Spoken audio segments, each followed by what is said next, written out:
Ephesians 4 verse 1 to 6 Amplified. Unity of the Spirit. So I, the prisoner of the Lord, appeal to you to live a life worthy of the calling to which you have been called. That is, to live a life that exhibits godly character, moral courage, personal integrity and mature behavior.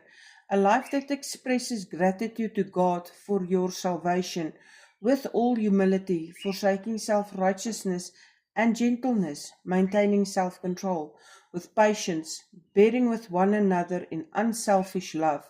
Make every effort to keep the oneness of the Spirit in the bond of peace, each individual working together to make the whole successful.